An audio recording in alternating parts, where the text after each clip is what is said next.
Hi friends, welcome back to my channel. അപ്പോൾ നമുക്ക് ഓവനും ഗ്രില്ലും ഒന്നും ഇല്ലാതെ പാനിലൊരു അടിപൊളി അൽഫാം എങ്ങനെ തയ്യാറാക്കാമെന്ന് നോക്കാം.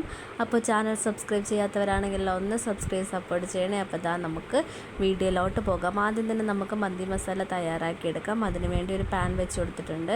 പാൻ ചൂടായി വന്നതിന് ശേഷം അതിലേക്ക് കുറച്ച് മല്ലിയും അതുപോലെ തന്നെ വറ്റൽമുളക് കൂടി ചേർത്ത് കൊടുക്കുന്നുണ്ട്. ഇത് നമുക്കൊന്ന് വറുത്തെടുക്കണം. അപ്പോൾ ഇതൊന്ന് ചൂടായി വരുമ്പോൾ ഇതിലേക്ക് കുറച്ച് കുരുമുളകും കുറച്ച് ജീരകം, പട്ട, അതുപോലെ തന്നെ പെരുംജീരകം ഇതെല്ലാം കൂടി നന്നായിട്ടൊന്ന് ചൂടാക്കിയെടുക്കാം.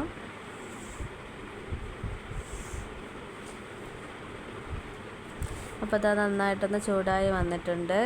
ഇതുപോലെ ഒന്ന് പൊട്ടി വരുമ്പോൾ ഇതുപോലെ ഒന്ന് പൊട്ടി വന്നിട്ടുണ്ട്. അപ്പം നമുക്കൊന്ന് ഫ്ലെയിം ഓഫ് ചെയ്ത് കൊടുക്കാം. ഇതൊന്ന് തണുക്കാനായിട്ടൊന്ന് മാറ്റി വയ്ക്കാം. തണുച്ചതിന് ശേഷം ഇത് നമുക്കൊന്ന് പൊടിച്ചെടുക്കണം. അപ്പം നമുക്കിനി അൽഫാം മസാല തയ്യാറാക്കിയെടുക്കാം. ഒരു മിക്സിയുടെ ജാർ എടുത്ത ശേഷം അതിലേക്ക് സവാള, കറിവേപ്പില, വെളുത്തുള്ളി, തക്കാളി, ഇഞ്ചി, കുറച്ച് മല്ലിയില ഇതെല്ലാം കൂടെ നന്നായിട്ടൊന്ന് ചതച്ചെടുക്കാം. അപ്പോൾ ഇത് നന്നായിട്ടൊന്ന് ചതച്ചെടുത്തിട്ടുണ്ട്. അതുപോലെ നമ്മൾ നേരത്തെ വറുത്ത് വെച്ചിരിക്കുന്ന മസാലയും കൂടെ ഒന്ന് പൊടിച്ചെടുക്കാം. അതും കൂടെ ഒന്ന് പൊടിച്ചെടുത്തിട്ടുണ്ട്. ഇനി നമുക്കിതിലേക്ക് വേണ്ടത് മാഗി ക്യൂബാണ്. ഒരു മാഗി ക്യൂബും ചേർത്ത് കൊടുക്കുന്നുണ്ട്. ഇനി നമുക്കിതിലേക്ക് എനിക്ക് ആവശ്യത്തിനുള്ള മുളകുപൊടിയും അതുപോലെ തന്നെ ഓപ്ഷണലാണ്, കളർപ്പൊടി വേണമെങ്കിൽ മാത്രം ചേർത്ത് കൊടുത്താൽ മതി. അപ്പോൾ ഞാൻ കുറച്ച് കളർ പൊടിയും കൂടെ ചേർത്ത് കൊടുത്തിട്ടുണ്ട്. അതുപോലെ തന്നെ ഒരു നാരങ്ങയുടെ പകുതി നീര് ഇതുകൂടെ ചേർത്ത് കൊടുത്ത് നമുക്ക് നന്നായിട്ടൊന്ന് മിക്സ് ചെയ്തെടുക്കാം. പിന്നെ മാഗി ക്യൂബിൽ അത്യാവശ്യം ഉപ്പുണ്ട്, വേണമെങ്കിൽ മാത്രം പിന്നെ ഉപ്പ് ചേർത്ത് കൊടുത്താൽ മതി നോക്കിയിട്ട്. അപ്പോൾ നന്നായിട്ട് മസാല ഒന്ന് മിക്സ് ചെയ്തെടുത്തിട്ടുണ്ട്.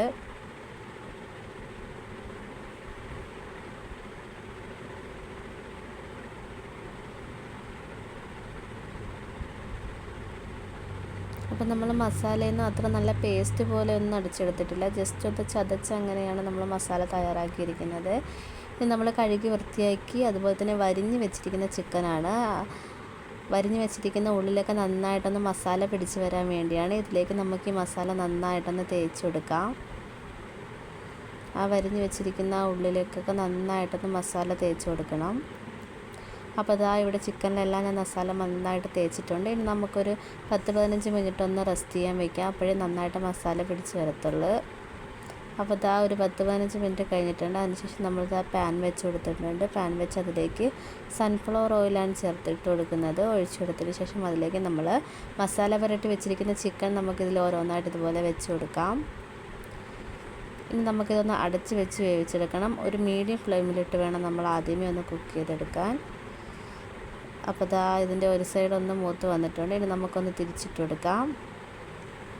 നമ്മളിത് അടച്ച് വെച്ച് വേവിക്കുന്നത് ആ ഒരു ആവിയിലിരുന്ന് നന്നായിട്ട് ചിക്കൻ്റെ ഉള്ളൊക്കെ നന്നായിട്ടൊന്ന് വെന്ത് വരാൻ വേണ്ടിയാണ്.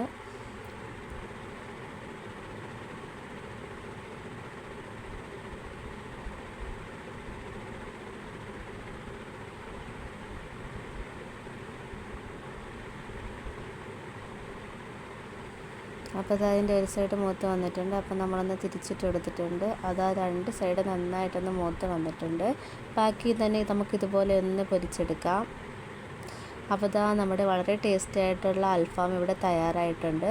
വളരെ പെട്ടെന്ന് നമുക്ക് വീട്ടിൽ തന്നെ തയ്യാറാക്കാവുന്ന റെസിപ്പിയാണ്. അപ്പോൾ ഇഷ്ടപ്പെട്ടാൽ ലൈക്ക് ചെയ്യാനും ഷെയർ ചെയ്യാനും മറക്കല്ലേ.